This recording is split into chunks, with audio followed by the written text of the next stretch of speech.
पूजा करनी चाहिए ताकि आपको मुक्ति और मोक्ष सब प्रकार की सुख आपको प्राप्त हो सके। इसलिए भगवान शंकर की आपसे पूजा करिए और कुछ नहीं करिए, सिर्फ पूजा करके ही आपको अगर सब कुछ इस जीवन का आपको लाभ मिल रहा है भगवान शंकर की पूजा करने से, इनका पूजन करने से, तो आप कभी पीछे मत हटिए। इसके सिवा नैष्ठिकी और अनैष्ठिकी के भेद से भक्ति के दो प्रकार बताए गए हैं। नैष्ठिकी की भक्ति 6 प्रकार की जानी चाहिए और अनिष्ठिकी की 1 प्रकार की होती है। फिर विहिता और अविहिता के भेद को विद्वानों ने अनेक प्रकार से माने गए हैं।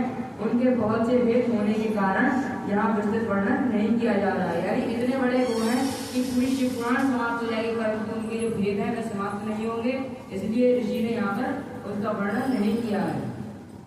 उन दोनों प्रकार की भक्तियों का श्रवण आदि भेद 9 अंग माने गए हैं, क्योंकि भक्ति के जो अंग होते हैं 9 प्रकार के होते हैं। एक तो वंदन करना, भगवान का अर्चन करना और स्मरण करना और उनका चरणों में दबाना, चरणों की सेवा करना कि इनका महत्व बताया गया है। चरणों की सेवा जो करता है भगवान की उसमें सबसे उत्तम है भगवान पार्वती, जो महालक्ष्मी जी है वो भगवान के हमेशा चरणों में रहती है। कभी भी आपने किसी में देखा होगा, कभी नाटक देखते हो, कभी किसी में फोटो में भी देखा होगा, तो भगवान अपने विष्णु जो है अपने वहाँ पर रहते रहते हैं वहाँ पर, और उनकी जो पार्वती जी हमेशा उनके चरणों की सेवा में लगी रहती है, हमेशा उनके चरण दबाती रहती है। इसलिए 5 सेवा यानी चरणों को दबाने की, चरणों की मतलब सेवा करने की जो भक्ति बताई गई है उसमें सबसे श्रेष्ठ जो है लक्ष्मी जी का नाम आता है।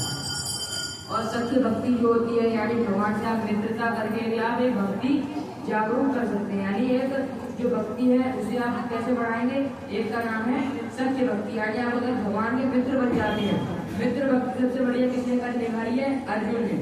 अर्जुन की जो मित्र भक्ति थी भगवान श्री कृष्ण से सबसे उत्तम मानी गई है, इसलिए सबसे सत्य भक्ति में सबसे उत्तम अर्जुन जी है।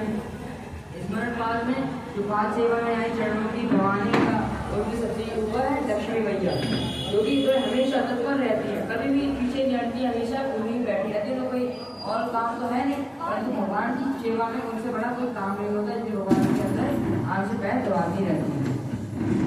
उन दोनों प्रकार की भक्तियों के श्रवण आदि भेद से 9 अंग जानने चाहिए। भगवान की कृपा के बिना इन भक्तियों की संपादना होना कठिन है। यानी अगर आप भगवान की पूजा नहीं करेंगे तो भक्ति भी आपको मिलना बहुत ही ज्यादा कठिन हो जाती है। इसका साधन होता है विदों यानी ब्राह्मणों, भक्ति और ज्ञान को शंभु ने यानी भगवान शंकर ने एक दूसरे के भिन्न नहीं बताया है। यानी जो भक्ति है और ज्ञान ये दोनों अलग अलग नहीं है। ज्ञान जो है भगवान जो है भक्ति जी के 2 पुत्र हैं, ज्ञान और वैराग्य। तो जिनके अंदर भक्ति आ जाती है उनके अंदर उनका जो पुत्र है ज्ञान वह अपने आप ही स्वयं चला आता है, और वैराग्य भी उनका दूसरा पुत्र है। वैराग्य क्या होता है, अगर आप लोग सन्यासी हैं, सन्यासियों को तो वैराग्य आ जाता है, परंतु जो गृहस्थ लोग हैं जिनकी शादी हो चुकी है, जिनके बच्चे हैं, उनके अंदर वैराग्य नहीं आता है। क्यों? क्योंकि वैराग्य स्वयं ही नहीं आता। क्योंकि अगर आपको वैराग्य हो गया तो आप अपने बच्चों को छोड़कर चले जाएंगे और अपनी जितनी पत्नियां उनको कुछ नहीं समझेंगे, सिर्फ भगवान में मन लगाएंगे, इसलिए आप उन्हें छोड़कर भी जा सकते हैं। इसलिए वैराग्य आपके अंदर नहीं प्रवेश करता, परंतु जो सन्यासी लोग होते हैं उनके अंदर प्रवेश कर जाता है। जिनके अंदर भक्ति आती है उनके अंदर ज्ञान और वैराग्य दोनों ही प्रवेश कर जाते हैं। तो इसलिए उन दोनों में भेद करना नहीं चाहिए। ज्ञान और भक्ति दोनों ही एक दूसरे के साथ सदा सुख मिलता रहता है।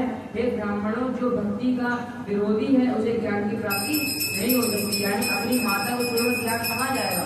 मान लो किसी के अंदर ज्ञान तो है पर भक्ति नहीं है, तो ऐसा नहीं हो सकता, क्योंकि उसके अंदर भी ज्ञान अगर होगा तभी उसके अंदर वैराग्य होगा और तभी उसके अंदर भक्ति होगी। भगवान शिव की भक्ति करने वालों को शीघ्रता ही पूर्व ज्ञान प्राप्त हो जाता है। अतः मनुष्यों महेश्वर की भक्ति यानी भगवान शंकर की भक्ति साधना करना आवश्यक है। उसी में सबकी समृद्धि होगी, यानी सबको सिद्धि मुक्ति तक प्राप्त हो जाएगी। इसमें संशय नहीं है। हे महर्षियों, तुमने जो कुछ मुझसे पूछा है मैंने उसका वर्णन तुम्हें कर दिया है। इस प्रसंग को सुनकर मनुष्य पापों से मुझसे मुक्त हो जाता है। बोलिए हर हर हर महादेव। शिव, विष्णु, रुद्र और ब्रह्मा के स्वरूप का वर्णन करना यानी विवेचन करना कि इन लोगों में समानता क्या है और अंतर क्या है। ऋषियों ने पूछा कि हे भगवान, शिव कौन है, विष्णु कौन है, रुद्र कौन है और ब्रह्मा कौन है। ऋषियों ने सूत जी से पूछा, इन सबके निर्णय कौन करेगा? इन सब में कौन से गुण हैं और कौन से निर्गुण हैं? हमारे इस संदेह का आप निवारण कीजिए। सूत जी ने कहा कि हे महर्षियों, वेद और वेदांत के विद्वान ऐसा मानते हैं कि निर्गुण परमात्मा से सर्वप्रथम जो सद्गुणों रूप जो प्रकट हुआ है उसका नाम शिव है। यानी सबसे पहले विद्वान लोग जो होते हैं वह बताते हैं इस संसार में सबसे पहले जो कोई आया है तो भगवान शंकर हैं, उन्हीं से ये संसार बना हुआ है। तो भगवान शंकर जो है शिव से पुरुष सहित प्रकृति उत्पन्न हुई है, यानी शिव के अंदर से ही सारी प्रकृति उत्पन्न हुई है। उन दोनों के मूल स्थान में स्थित जल के भीतर तप किया गया है। वह स्थान पंचक्रोशी काशी के नाम से विख्यात है, जो भगवान शिव का अत्यंत प्रिय स्थान बताया गया है। यानी जो भगवान शंकर हैं वह सबसे पहले भगवान काशी बनाकर उन्होंने वहीं पर उनका निर्माण करना चालू कर दिया। वहीं सबसे पहले ये जो संसार था वह विख्यात हुआ है, सबसे पहले आगे बढ़ा है।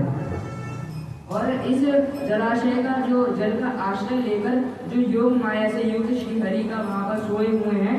नार अर्थात जल का अनय यानी निवास स्थान जो है बनाने के कारण फिर नारायण नाम से प्रसिद्ध हुए हैं। यानी जो भगवान जो नारायण है वे हमेशा समुद्र के अंदर रहते हैं। जो क्षीर सागर है, हमेशा भगवान नारायण कौन है? वहाँ पर रहते हैं क्षीर सागर के अंदर, समुद्र के अंदर। और भगवान शंकर है वह रहते हैं कैलाश पर्वत पर। तो नार यानी जो नल है, यानी आपका जो जल हो गया, जल के अंदर रहने वाले को नारायण कहते हैं। जल के अंदर जो भगवान प्रवेश करते हैं उनको नाम नारायण कहा गया है। जो वहाँ पर रहते हैं, जो उनका निवास स्थान है, घर है उनका रहने का, तो उन्हें नारायण कहते हैं। और जो कैलाश पर रहते हैं वह भगवान शंकर कहे गए हैं।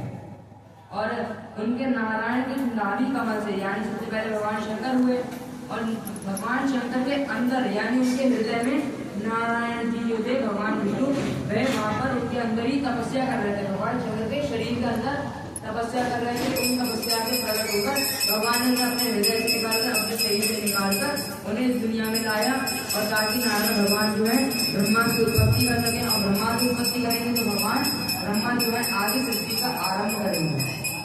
तो भगवान नारायण की नाभि कमल से जिनकी उत्पत्ति हुई है वह ब्रह्मा कहलाते हैं। ब्रह्मा ने तपस्या करके जिनका साक्षात्कार किया है उन्हें विष्णु कहा गया है। और ब्रह्मा और विष्णु के विवाद को शांत करने के लिए निर्गुण शिव ने जो रूप प्रकट किया उसका नाम महादेव कहा गया है। उन्होंने कहा मैं शंभु ब्रह्मा जी के ललाट से प्रकट होऊंगा। इस कथन का अनुसार समस्त लोगों में अनुग्रह करने के लिए जो ब्रह्मा जी ने ललाट से, यानी जो उनके ये माथा है उस ललाट से प्रकट हुए, उनका नाम रुद्र था। यानी सबसे पहले बताते हैं जो ऋषि हैं, सूत जी हैं, सबसे पहले बता रहे हैं कि जो सबसे पहले भगवान शंकर हुए। ठीक, पूरी सृष्टि में सबसे पहले भगवान शंभु हुए यानी भगवान शिव हुए। उनके हृदय के अंदर भगवान नारायण प्रकट थे और उनके अंदर ही भगवान नारायण ने तपस्या करनी चालू कर दी। और तपस्या के प्रसन्न होकर भगवान शंकर ने उन्हें अपने अंदर से निकालकर इस दुनिया में लाया, ताकि भगवान जो नारायण थे वह क्षीर सागर में चले गए। क्षीर सागर में जाकर आनंद समुद्र में रहने लगे। और उन्हें जो सोते सोते उनकी जो नाभि थी, नाभि के कमल से कमल उत्पन्न हुआ जिसमें ब्रह्मा जी